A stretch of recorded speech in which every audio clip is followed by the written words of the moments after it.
오늘은 11월 29일 수요일입니다. 우선 오늘 워런 버핏의 버크셔 해서웨이 투자 단짝이면서 부회장인 찰리 먼거가 99세의 나이로 별세를 했다는 소식이 나왔습니다. 이분이 1924년 1월 1일생이니까 탄생 100주년을 바로 한 달여 앞두고 세상을 떠난 것입니다.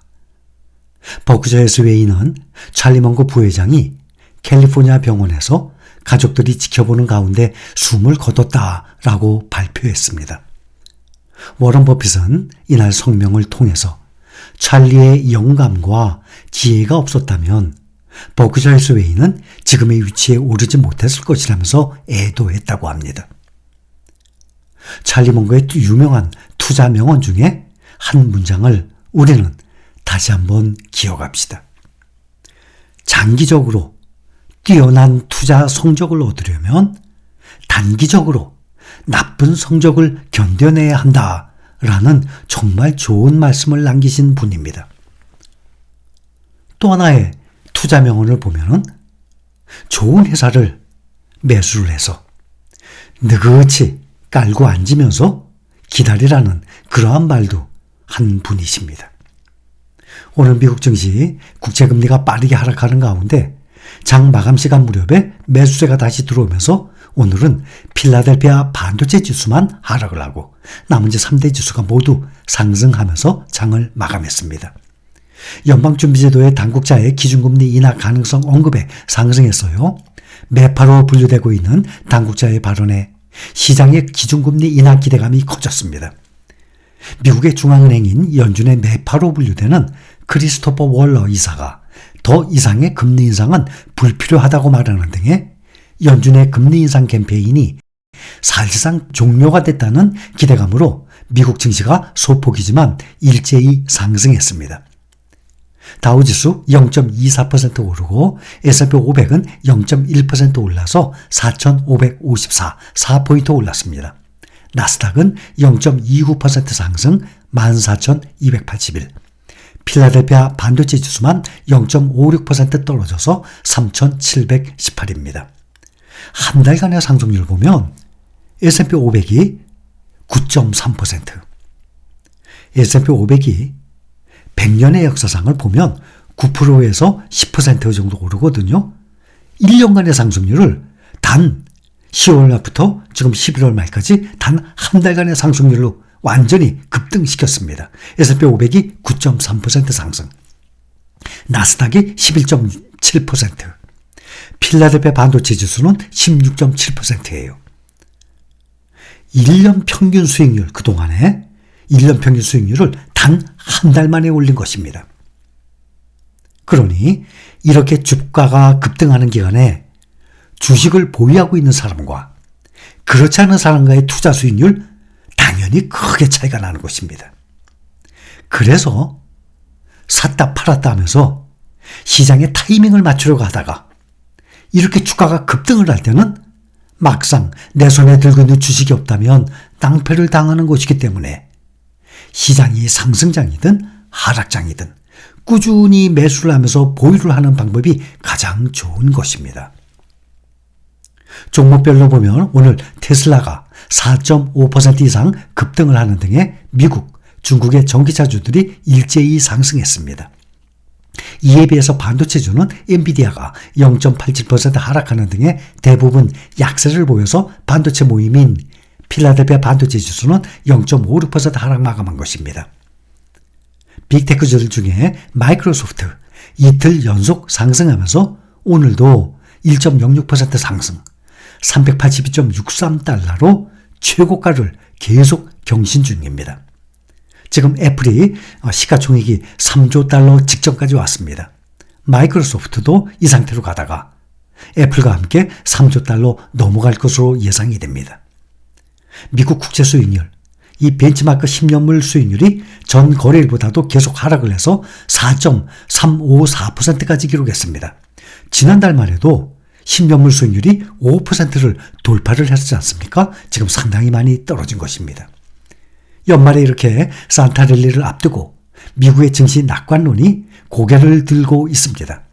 증시를 흔들었던 미국 국채 대란이 이달 이후 진정되는 분위기인데다가 미국 중앙은행 연방준비제도의 긴축 통화정책이 사실상 종료됐다는 시장 예상을 타고 매수 심리도 살아나고 있는 분위기입니다. 월가에서는 최근에 오름세를 이어온 S&P 500 지수가 다음 달 초 단기 조정을 겪은 후에 내년에는 상승 장세로 접어들 것이라는 전망이 계속 나오고 있습니다. 뉴욕 증시 전문가들은 투자자들이 이번 주 나오는 물가 지표를 앞두고 관망세를 보이고 있다라고 진단을 합니다.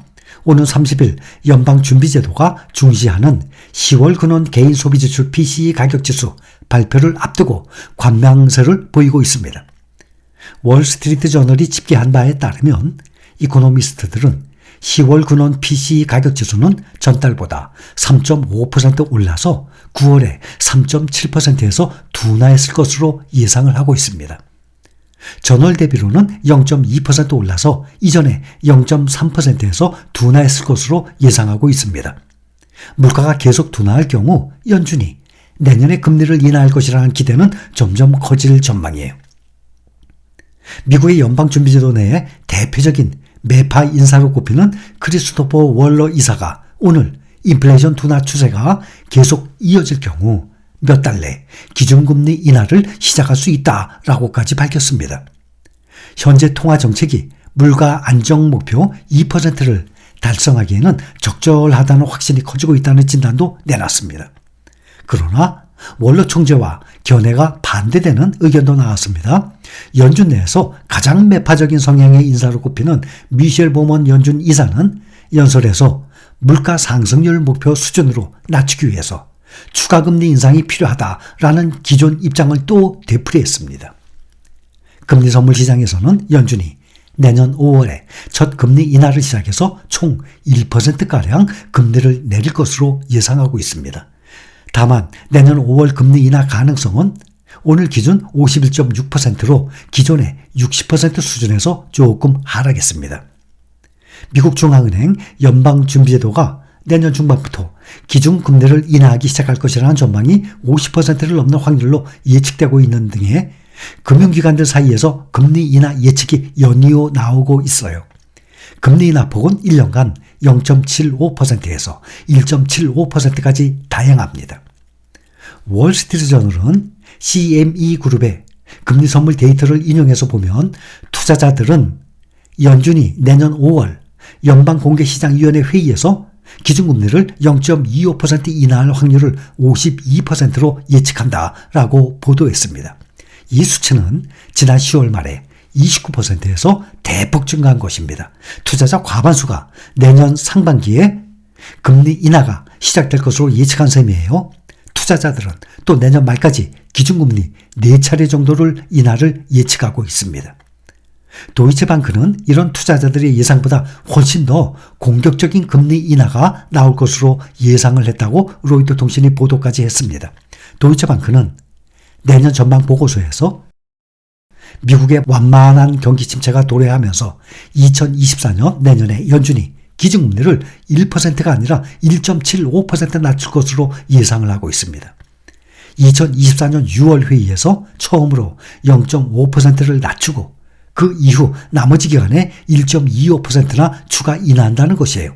현재 기준금리가 5.5%니까 내년 말에는 3.75%가 될 것으로 본 것입니다.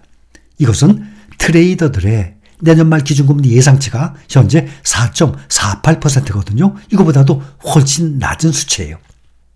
도이체방크는 내년 1분기와 2분기 연속으로 미국이 마이너스 성장을 할 것으로 예상을 하고 이로 인해서 실업률은 현재 3.9%에서 내년 중반에 4.6%로 급격히 상승할 것이라고 예측을 하고 있습니다. 또 미국의 대형은행 뱅크 오브 아메리카가 내년 중반에는 연준이 금리 인하에 나설 것으로 관측하고 있습니다. 이날 발표한 내년 경제 전망에서 미국이 팬데믹에서 회복세를 이어가면서 물가 상승률이 낮아지고 경기 침체도 없이 연착륙할 것으로 예상했습니다. 기준금리는 내년에 중반에 처음 인하하고 이후 분기별로 0.25%씩 내려갈 것으로 봤습니다. 하지만 대선이 다가옴에 따라서 정책 불확실성이 존재하면서 후보자의 경제 접근 방식에 따라서 금리에 영향을 미칠 수 있다라고 지적을 했습니다. 앞서서 UBS는 연준이 내년 3월에 금리 인하를 시작할 것이라고 예측을 했고, 자산운용사 뱅가드는 2024년 하반기에 금리 인하가 있을 것으로 내다보고 있습니다.